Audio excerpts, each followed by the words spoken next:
अस्सलाम वालेकुम नाज़रीन, आप देख रहे हैं 90 न्यूज़ और 90 न्यूज़ के साथ मैं हूं आपकी होस्ट कोमल सईद और आप देख रहे हैं मेरा प्रोग्राम आज की बात कोमल सईद के साथ। नाज़रीन, आज मेरे साथ ऐसी शख्सियत मौजूद हैं जिन्होंने सियासत को इबादत समझा और मतलब के गरीबों की आवाज़ उठाई और बहुत सारे वेलफेयर के काम भी किए।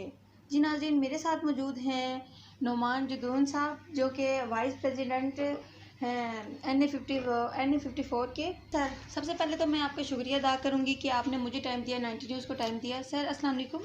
वालेकुम सलाम। क्या हाल है सर आपका? जी बिल्कुल ठीक ठाक। तो सर अब हम लोग नाज़रीन अपने प्रोग्राम की तरफ चलते हैं और मैं सर से कुछ क्वेश्चन करना चाहूँगी। सर आप मुझे ये बताइएगा कि आपने सियासत कब से स्टार्ट की? यानी कि आप जब जब आपने सियासत स्टार्ट की तो आप पाकिस्तान ये जो PTI के साथ शुरू शुरू से इनके मेंबर हैं? बिल्कुल जी। मैंने सियासत का आगाज़ 2008 में किया और शुरू से ही पीटीआई के साथ हैं क्योंकि हम सियासत को इबादत समझ के करते हैं। और बेसिकली जैसा कि आपको पता है कि इमरान खान साहब जो हैं वो शुरू से इंसानियत की खिदमत करते रहे हैं, मुख्तलिफ वेलफेयर्स के काम करते रहे हैं। तो शुरू से ही मैं बचपन से ही इंस्पायर था उनकी इन चीज़ों से। तो उस वजह से 2008 में बाकायदा तौर पे हमने भी ये काम आगे बढ़ाने का जो है वो इस मिशन को हमने लिया। और जी सर, मैं आपसे नेक्स्ट क्वेश्चन करना चाहूँगी कि सर आप मुझे ये बताइएगा कि माशाल्लाह आपने जो विंग चुनी वो तो उसका तो मतलब स्टार्ट ही यहीं से हो रहा है कि उसका इंसानियत के नाम पे है ना, ठीक है। तो मुझे आप ये बताइए कि आपने क्या एक्टिविटीज़ की? देखें जी, सबसे पहले मैं आपको बता दूं कि इंसाफ वेलफेयर विंग जो है ये पीटीआई में मार्च में इस साल जो है 2020 में बाकायदा तौर पे बना है। और बेसिकली जो प्राइम मिनिस्टर इमरान खान का विजन है कि हमने इसको रियासत मदीना बनाना है, तो रियासत मदीना में मेरिट सिस्टम होगा और वहाँ पे सब इंसानों को बराबर के हकूक़ हासिल होंगे, जिसमें फ़ीमेल्स हैं, उनकी एजुकेशन सिस्टम है, रिलीजियस जितने भी मैटर्स हैं उनमें हर एक को आज़ादी होगी। और बेसिकली हम इसमें डिफरेंट डोमेन्स के ऊपर काम कर रहे हैं, जिसमें चाइल्ड प्रोटेक्शन जो है उसके ऊपर हम काम कर रहे हैं, उनके लेबर लॉज हम बना रहे हैं। सर मैं आपकी बात काट रही हूँ सर। जो आप जो बातें बता रहे हैं वो तो गुड हो गया, ठीक है। बट मुझे आप ये बताइएगा कि मतलब आपकी ये जो PTI जो तरीके इंसाफ है, आज तो इसे आज की डे पे इसे 2 इयर्स कंप्लीट हो गए हैं। तो मुझे ये बताएं कि अभी तक तो मुझे तो मैं आपको खुद बता रही हूँ कि मतलब इतनी महंगाई और ये सब कुछ, पेट्रोल महंगा हो गया, आवाम तो बहुत ज़्यादा परेशान है और पब्लिक ट्रांसपोर्ट के हवाले से मुझे आप कुछ आगाह करें। देखें जी, इसमें आपको पता है कि जैसे हमें 2 साल पहले हुकूमत मिली है तो मुल्क बिल्कुल दिवालिया होने के करीब था और कर्ज़ों में डूबा हुआ था।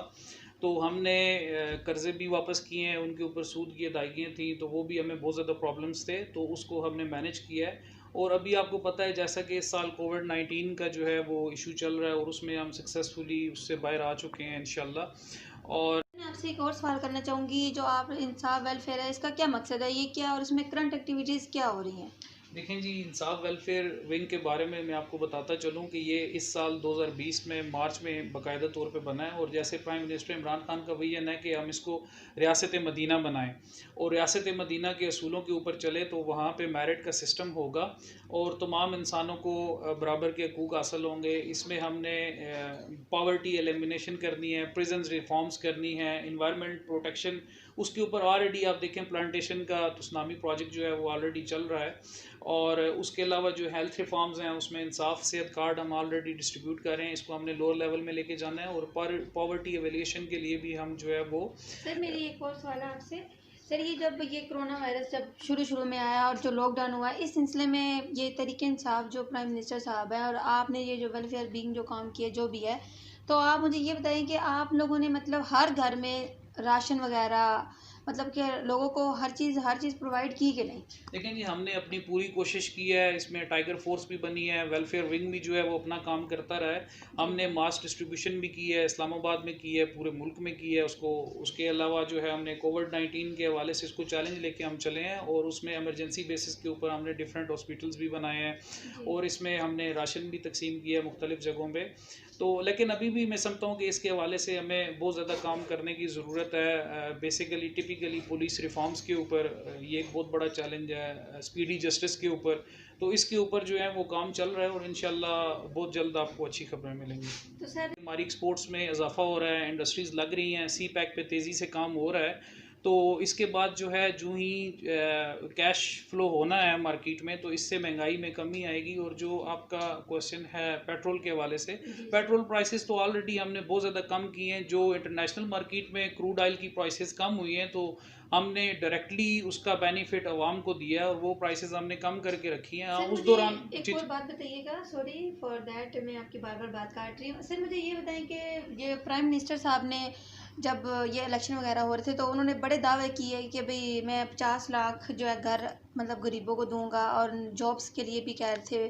तो उस हवाले से मुझे आप कुछ बताएं। देखें, वही मैं आपको बता रहा हूँ, जॉब्स क्रिएट करने के लिए हमने कंस्ट्रक्शन इंडस्ट्री को जो पैकेज दिया है, उसमें बेसिकली घर भी बनेंगे कंस्ट्रक्शन इंडस्ट्री के पैकेज से, और ये पाकिस्तान की तारीख से सबसे बड़ा पैकेज है। और आप ये देखें कि रिसेंट अभी जो टेंडर हुआ है और CDA ने तकरीबन 17 अरब रुपए की ज़मीन बनी है, नया ब्लू एरिया बन रहा है और मुख्तलिफ़ किस्म के कंस्ट्रक्शन की इंडस्ट्री को चलाने के लिए, जिससे 40 किस्म की जो हैं वो मुख्तलिफ़ इंडस्ट्रीज़ चलेंगी, और उससे जो है वो जॉब्स भी क्रिएट होंगी। और उसके लिए भी भरपूर काम हो रहा है। CPEC को तेज़ किया जा रहा है। ग्वादर का प्रोजेक्ट आपके सामने है। हाइडल पावर प्रोजेक्ट्स हैं जो कि आज़ाद कश्मीर में अभी 2 रिसेंट शुरू हुए हैं, तो इस सिलसिले में भी काम हो रहा है।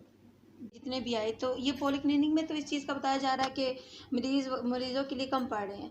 तो वो फिर किधर गए जो चाइना से आए? चाइना से इतना जो सामान आया कोरोना की वजह से, वो कहाँ है? देखें, वेंटिलेटर्स में बेसिकली हमारे पास बिल्कुल कमी थी, जो पिछली गवर्नमेंट्स में कभी भी सेहत के निज़ाम पे जो है वो तवज्जो नहीं दी गई है। उस वजह से ये बिल्कुल तबाह हाल निज़ाम था। लेकिन उसके बाद ये है कि हमने वेंटिलेटर्स की रिपेयरिंग को शुरू किया। यहाँ से चाइना से हमने फौरी तौर पे वेंटिलेटर्स मंगाए, लेकिन उनके पास इतने ज़्यादा ऑर्डर्स थे कि पूरे साल की उनकी एडवांस बुकिंग थी, क्योंकि पूरी दुनिया जो है वो इस चैलेंज को फेस कर रही थी। लेकिन इसके बावजूद देखें आपके पाकिस्तान ने खुद अपने वेंटिलेटर्स बना लिए हैं, जो कि ना सिर्फ हमारी ज़रूरियात को पूरा करेंगे बल्कि उनको हम फ्यूचर में जो है वो एक्सपोर्ट भी करेंगे। नाज़रीन, आपने नुमान जुदून साहब की गुफ्तगू सुनी और आपने देखा कि इन्होंने अपने वेलफेयर बीइंग का जो इनका जो सिलसिला था, जिसमें ये ऐड है, इन्होंने क्या एक्टिविटीज़ की, आपने इनकी खुद ज़बानें सुनी। और मैं एक दफ़ा फिर इनका शुक्रिया अदा करूँगी कि इन्होंने मुझे टाइम दिया, 90 न्यूज़ को टाइम दिया। तो इसी के साथ अपनी होस्ट कोमल सईद को इजाज़त दीजिए, और मेरे प्रोग्राम्स वगैरह देखने के लिए मेरी वीडियोज़ को सब्सक्राइब, लाइक और शेयर करना मत भूलिएगा। अल्लाह हाफ़िज़।